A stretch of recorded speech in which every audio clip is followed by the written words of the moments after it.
Welcome to another Wrestling Wednesday here on the Funky Pod, and we got so much to talk about, right?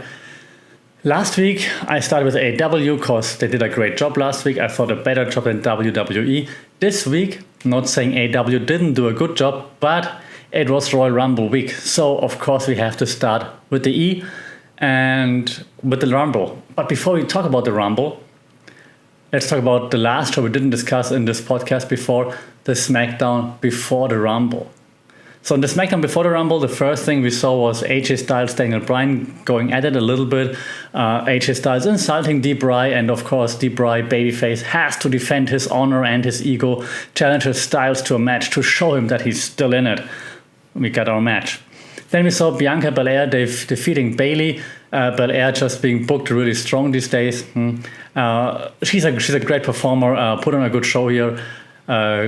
One probably also to put her over with a more casual audience to make sure that everybody knows her. Good job there. Next match, King Corbin versus Mysterio. What did Dominic do to deserve this treatment right now? When he came in, it was all hot, all like winning, and showing his skills and so on. And now he's been treated like this. Like, what did the Mysterio family do to deserve this right now? King Corbin killed Dominic, and then that's it. Well, yeah, of course, Ray came out later on, and then Ray could fight off King Corbin, but yeah, nevertheless. Then Roman Reigns and Kevin Owens gearing up to destroy each other, according to WWE.com. Sometimes it's really fun to read those headlines. But yeah, this discussion, confrontation, whatever, via the monitors, Paul Heyman and Roman Reigns getting all angry and so on, and eventually switching off just to hype the match for the Royal Rumble, of course. Then we had D-Bry and AJ Styles, and that was... What was that? I mean, it was a good match because it's Daniel Bryan and AJ Styles, but then it was DQ because, and I hope to get this right, and that's why I look at the notes, Sami Zayn was down there and then tried to protest his treatment and change the sign into anti-Big E, which was kind of fun. But then so Big E and Zayn got involved. So then Cesaro, who was on commentary, got involved, and then Nakamura came out and also got involved. And then we restarted and had then the match between Bryan, Nakamura, Big E versus Styles, Cesaro, Sami Zayn. And then the same thing happens again, of course. And then we had Daniel Bryan, Shinsuke, Sheamus, Big E, and Otis versus AJ Styles, Cesaro, Sami Zayn, The Miz, and John Morrison eventually. So lots of interference, restart. Bit exhausting. It was a 10-man tag in the end. Where then the baby faces won, of course. And after the match, then Miz and Morrison tried to keep assaulting. And then Braun Strowman emerged, came running out and leveled everybody to show that he's going to be the one to not win the Royal Rumble. And speaking of which, finally, Royal Rumble time, right? The kickoff, yeah, I mentioned in the previous videos, I'm not the biggest fan of Asuka or Charlotte or Shayna and Nia. Actually, I love Asuka, but not in this setting. Nevertheless, Asuka and Charlotte tagged against Shayna and Nia. And of course, the Dream Team had to win. This time, Nia Jax didn't kill anyone. So Nia Jax won together with Shayna Baszler, and now they are the tag team champions again. It was a nothing match. It was okay-ish, not too bad, but yeah, it's okay. We then saw Drew McIntyre, versus Goldberg, and can you believe it? Goldberg didn't win. What's wrong with WWE? Why don't you let Goldberg win for once? Goldberg didn't win this time. Nice. So good job to the E here. Back and forth. It started even before the bell rang, right? Goldberg leveling McIntyre, spearing him through a barricade, and you thought, oh no, Goldberg is gonna Goldberg now. But then McIntyre, of course, coming back. They trading shots back and forth. Didn't take that long, of course. Goldberg ducked a claymore, hit a spear, wanted to get a near fall, wanted to hit another spear, I believe, or he hit a jackhammer. Drew McIntyre kicked out. Then he wanted to spear him, but then McIntyre dodged the spear and hit the Claymore. And this then ended the match. And in the end, they embraced each other, passing off the torch. Goldberg's such a nice guy. Drew McIntyre wins. Decent match, I believe. Luckily, it didn't go for too long, and luckily, Goldberg didn't win. I'm still not a big fan of Drew McIntyre, even though everybody else in the wrestling world seems to love him. Seems to be a good dude. Just not a big fan of his style. Also the hair. I'm just jealous. I mean, I wear a cap for a reason. So match okay, results okay, let's move on. Then we had the best wrestler on the planet with the best name on the planet, Sasha Banks versus Carmella. And Carmella has come a long way. Remember when she was just this comic add-on to Enzo and Cass and was not taken serious even after she made her in-ring debut and so on. So she really hung in there and she showed some really nice offense. That was good. Not a big fan of her style choices these days, but that was good. Banks, of course, pulling out some stops with a Meteora in between and stuff like this. So Banks always delivers. I think she's an amazing worker when she's not trying to kill herself in the ring and when she's happy. Of course, and she also hit the Three Amigos at some point. Nice. So it's just a good match overall. And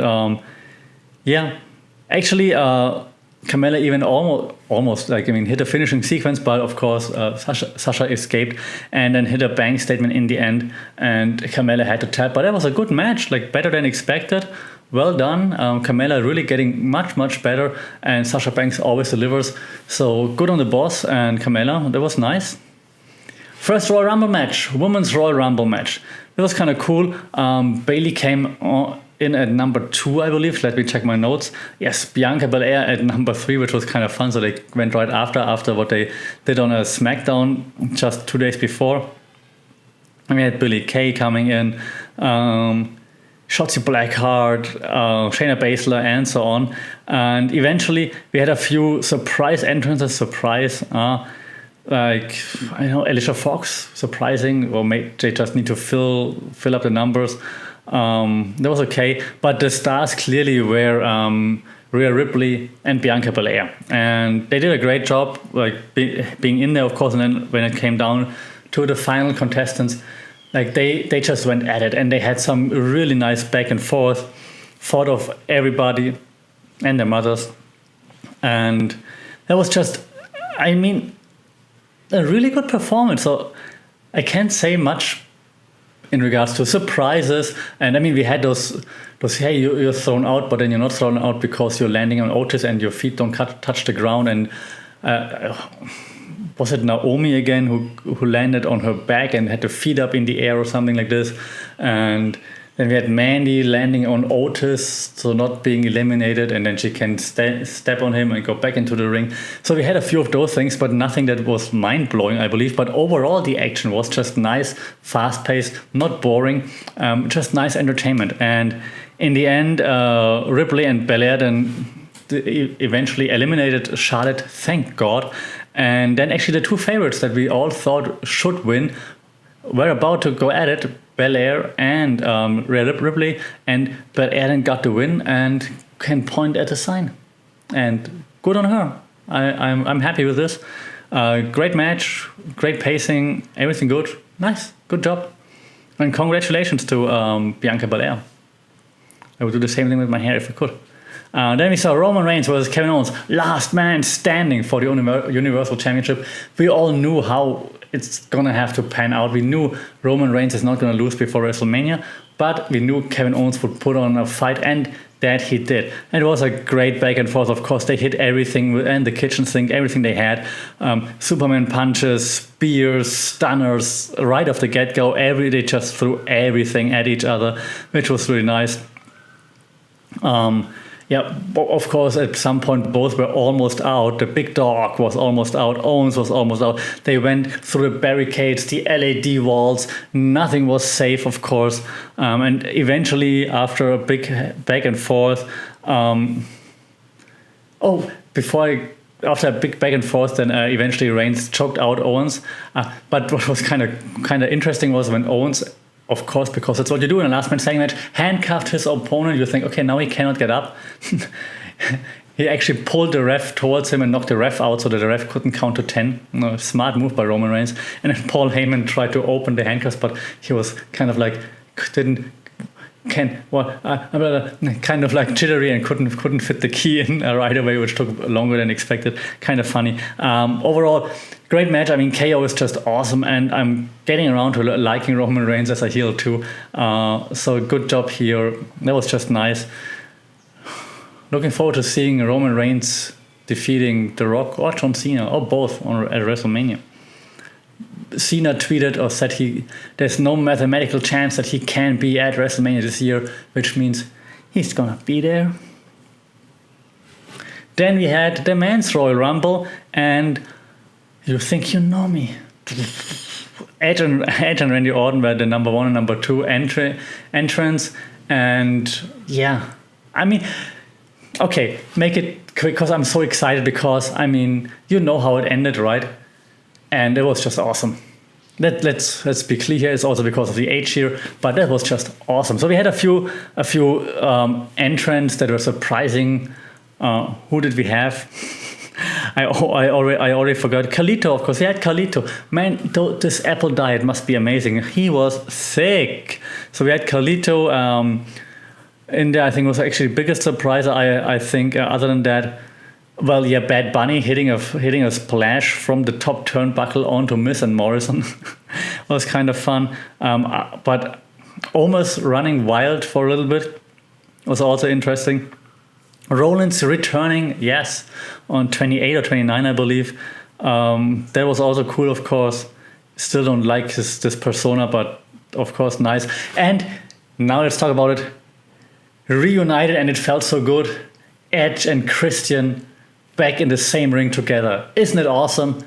Yes, it is. And if you're one of those people saying, but what about the future superstars? Shut up and enjoy. Edge got 11 years stolen from his career. He deserves that. So Edge and Christian reunited. Edge then taking out people left and right, dodging people left and right. And eventually Edge and Christian made it into the top 4.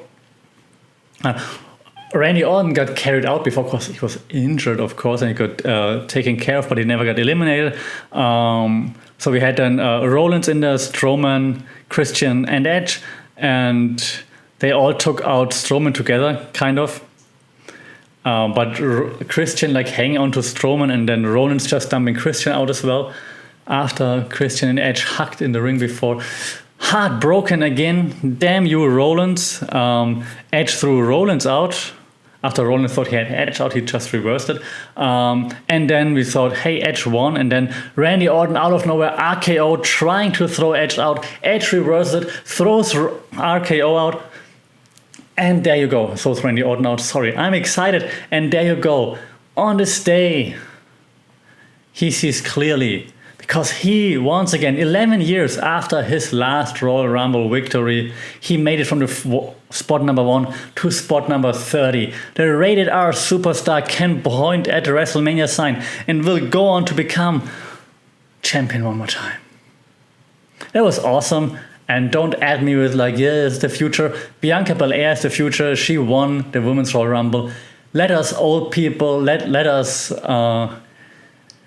Attitude Era fans have something to be happy about, and if there's one old guy who deserves it, it's Edge. And let's hope one last run.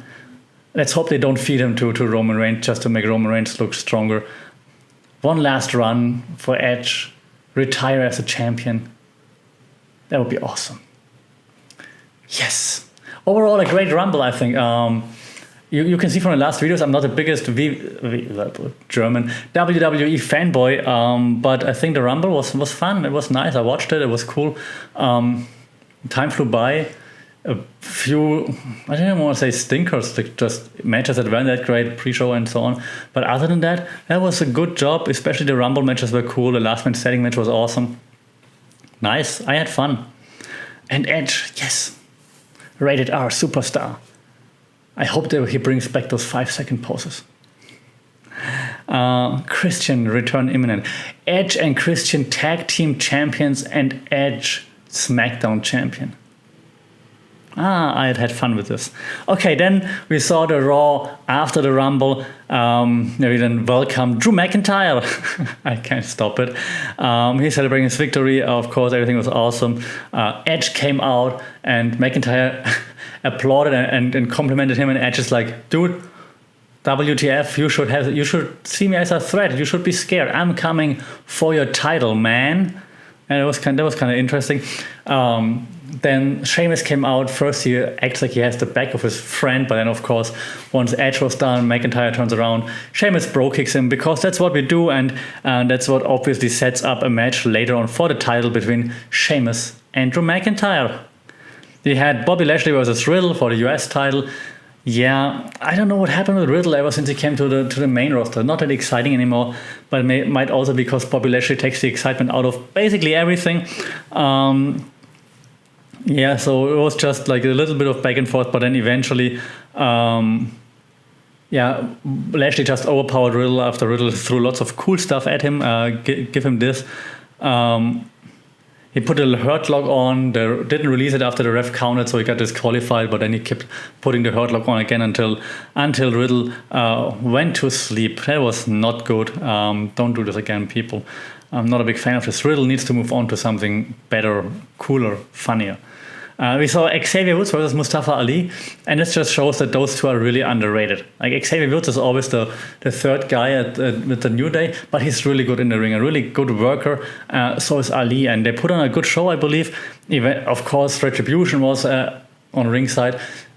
Kofi was there too, of course, which is nice that Kofi is back. So Kofi could help to equal the score here a little bit. In the meantime, or in between, Ali was talking trash to Kofi, but eventually Woods turned it around and then took home the victory. So now they're 2-2, which means there will be one rubber match between those two at some point, somehow. Okay. That was nice. And then we had Miss TV, and that's why I was hesitating, because then it was Miss TV. And this used to be funny, but it's not anymore. And first he interviewed Bad Bunny, and then Bad Bunny was all like, hey, but I'm not here to talk about myself. I'm here to introduce my friend. And then Damian Priest came out, which was a bit of you gotta introduce him somehow, but that's my friend. And then you think, okay, who's the superstar friends with? And then it's Damian Priest. So Bad Bunny basically did the job for Priest here, which is nice because it shows that he's a wrestling fan, so he's happy to do this. Fair enough. Of course, they start to brawl. Bad Bunny hit Morrison with the mic, I believe, to avoid him getting involved. And then eventually, Priest, of course, hit the Reckoning and got then also eventually his first win on WWE Raw. Nice, but it was decent, fair enough for what it was, nothing great. The Hurt Business then versus the Lucha House Party. Still, the Hurt Business always has a good job with the promos and just how they represent themselves, but very often they end up in lame matches. And the Lucha House Party, in theory, have like lots of high-flying stuff and so on, but also never really put on a good show. No, it's my least favorite Lucha guys. I'm sorry. And I really like Lucha. I mean, I really enjoyed this. I love Lucha Underground, but I'm not on board with like Lindsay Dorado and Gran Metalik. I'm sorry. I'm on board with Alexander, though, Cedric Alexander, and how he's like struggling with his personality, and him and Benjamin running into troubles more and more often. Eventually, they pull off the victory, but it was Benjamin who tagged himself in as Cedric Alexander was setting up the finisher and then hitting pay dirt. MVP, of course, happy because his team won. But Alexander and Benjamin eventually will break apart, of course. And I think it's probably time to do this soon because it's been building for a while and it's not that exciting anymore. And then we saw Asuka and Charlotte versus Lana and Naomi and Dana and Mandy Rose. This was basically just to have Naomi get a win here, bringing her back into the fold, I believe. Charlotte tagged out eventually, and like Asuka, by yourself, I don't need this. And that's when Naomi could hit her finisher.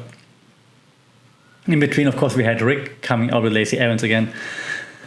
That's just creepy. These days, I don't like this. So yeah, please move on to something else. That was not great. Carlito back on Raw. Let's see for how long. Him and Jeff Hardy teamed versus Jackson Riker. And this was a very short squash match, basically. The King of Cool got the hot tag and then just hit everything, backstabber. Then Hardy tagged him, Swanton Bomb, and then that was it. Yay! Not that exciting, but okay, you gotta build Carlito back up a little bit. Yeah, that's okay. We then saw Alexa Bliss versus Nikki Cross, and then Alexa Bliss, of course, was like all happy, hey Alexa, and then she's like all creepy Alexa, and then somehow Cross hit her into the turnbuckle, and then Alexa snapped back apparently into the normal Alexa, but Nikki Cross was like nah, and continued to hit her. But eventually then Alexa transformed back one more time, because that's what she does, and then hit Sister Abigail, not a Twisted Bliss. I was struggling there. Sister Abigail for the win. Decentish match, again, I guess, to build the story, but I'm still not a big fan of this whole thing. What I'm a fan of, however, is Edge versus Randy Orton, because why not? And yes, come at me, I still like Randy Orton matches once in a while. And if they don't take 2.5 hours. Back and forth again, as always. Even like some submission attempts in between by Edge. The Legend Killer was dominating quite a bit there. But of course, Edge being in there, fighting back.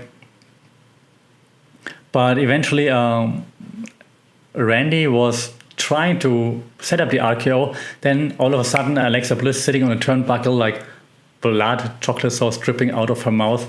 Randy apparently being too scared of this, I don't know. And then Edge hitting the spear out of nowhere, if you want to say it like this, to pick up the victory. So that was a decent match. Again, weird ending with Alexa Bliss, but okay, whatever. Overall, a decent-ish Raw with some lowlights, some highlights as always, but not as atrocious as it was just a few weeks back. So, hey, improvement. Royal Rumble, definitely the best thing of the week though.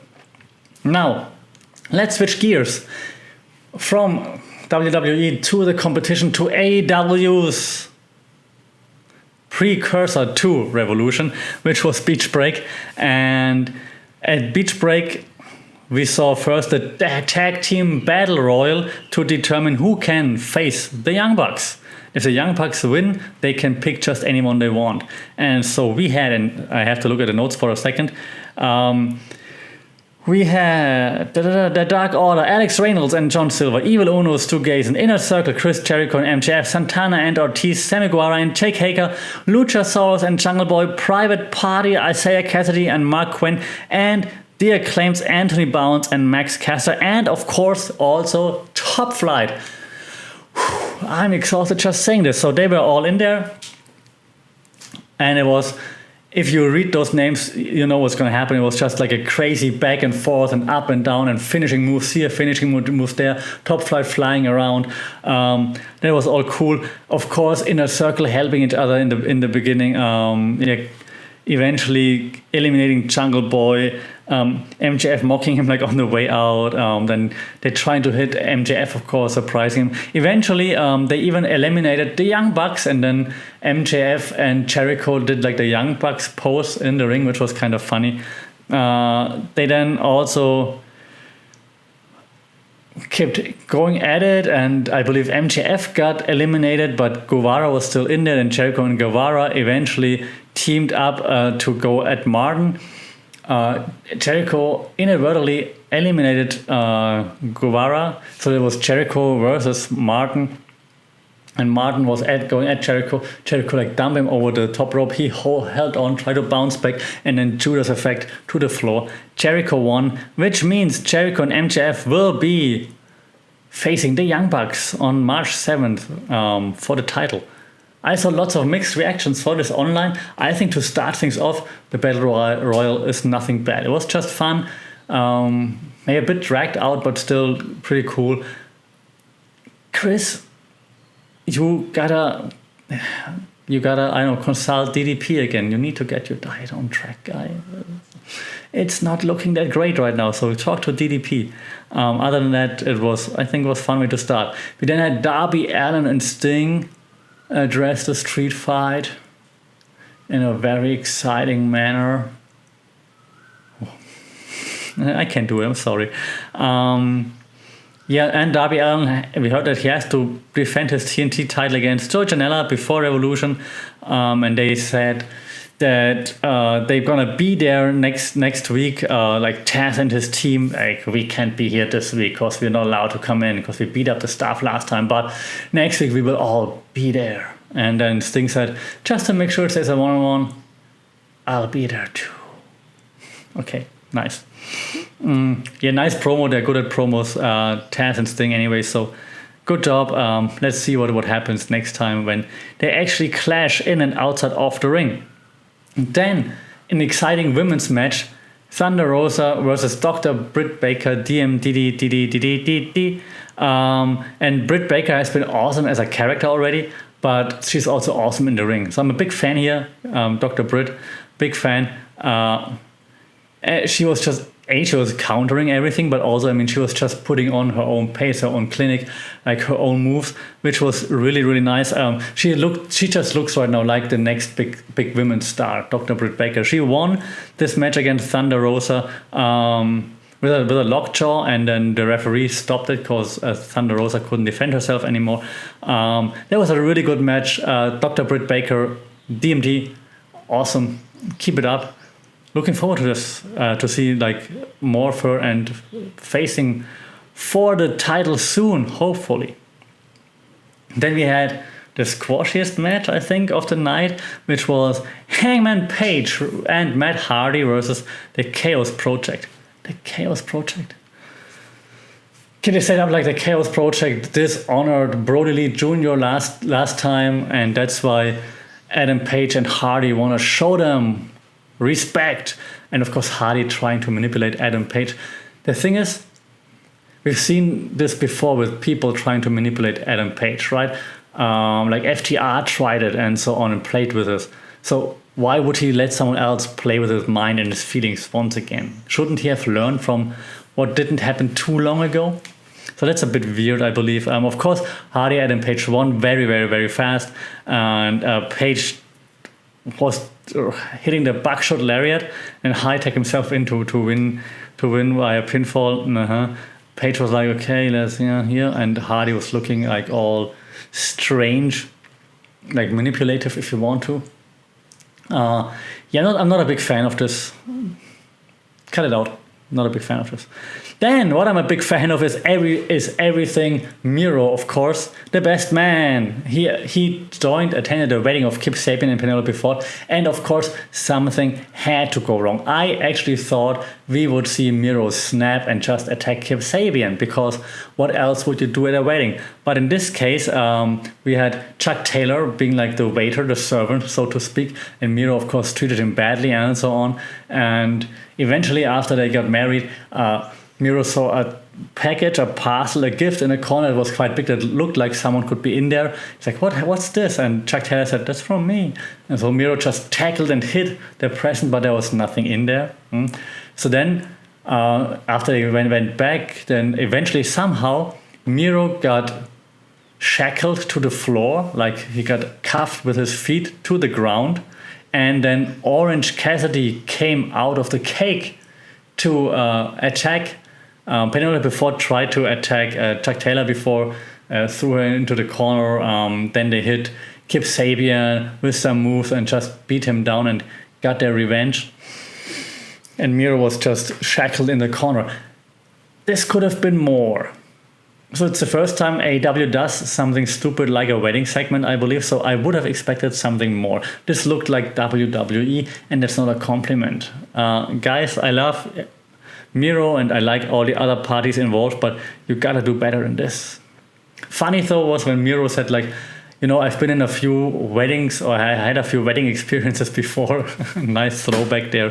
Fair enough, but the rest, nah, man, not terrible, but not great. But okay, it kind of drives the storyline forward. We then saw a weird lumberjack match, the least amount of lumberjacks ever. Lance Archer versus Eddie Kingston. They were pretty short. Lance Archer running wild, a little bit of chaos in between with Jake Roberts, Angelico. Jake Roberts knocking actually Angelico down. The Blade out there, just the Butcher obviously too, just crazy. Eventually, Archer with a Uranage for 2, and then right hand, and then a blackout for the win. So Lance Archer then took that win, and yeah. So while I like the guys involved, as like their personas, if you want, or their personalities, I didn't like that match too much. That wasn't good. It was just also too much interference. It didn't really work out as it should. Not a big fan. I was a big fan, however, of the last bout. Jon Moxley, Rey Fenix, my man Rey Fenix, and Pac the Bastard versus Kenny Omega and the Good Brothers. And this was fun. This was fun. Like last week, Jon Moxley in his promo said, like, I don't know why I tag with those guys, but I like brawl, so let's have some fun. And it was fun. It was really nice. Of course, the Bullet Club are working over everybody, working over Jon Moxley the whole time. Every time they hot tagged Phoenix, and Phoenix would just run wild. They even had some stereo moonsaults, Phoenix and Pac, of course, which was great. But then Anderson and Gallows, go see DDP. They had some nice moves, and they countered because they're just great tag team wrestlers.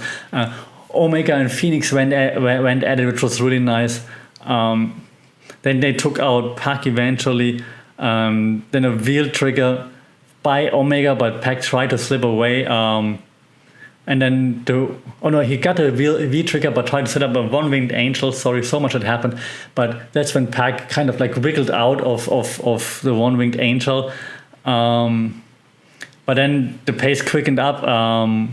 Quick pinfall by Pac that Pac had to break up. A 450 splash, of course. A moonsault by Phoenix. But he flew into a spine buster by Doc Gallows, and then the Good Brothers Magic Killer on Phoenix pick up the win, and then that's it. Then they are celebrating, beating down the other guys. Lance Archer came out, then clearing out Anderson and Gallows, and then someone with a mask and a hoodie comes out and beats down Jon Moxley. And what happened there? And he took off his hat, and you see it's Kenta. Yes, Kenta in AEW. Finally in a place where we can see him and where he's being used right. Yes. And what did he do? Of course, go to sleep to Jon Moxley. The go to sleep looked a bit awkward, and you can see that he didn't hit the knee. He stopped way before the head. That's just some practice, I believe. Timing and so on. Gonna get better as time goes by. But Kenta, AEW, at least for now, because he has this briefcase where he can cash in on Moxley to fight for the championship. So Kenta took out Moxley with the GTS, and he was wearing a shirt, Go to Sleep Club. Nice. So yes, Kenta there. There should be fun in the future. Overall, I think it was a pretty fun event. A few stinkers, again, didn't want to call it stinkers, but a few matches in it that weren't all that great, but fun overall. And Kenta at the end, oh my god, yes. What do you think about all the wrestling goodness that happened over this past week? It was really more good than bad, which is nice. Let's celebrate this. Smackdown was decent, the Royal Rumble was pretty cool, Raw was not bad, and Beach Break was pretty cool too, with those few lame exceptions in between. So what do you think? What was your favorite wrestling moment? What made you mark out, except of Edge's victory and Edge and Christian hugging? If you didn't cry there, you're not my friend. Let's see what happens next. Leave your comments, let me know what you think, and take care, and see you next time.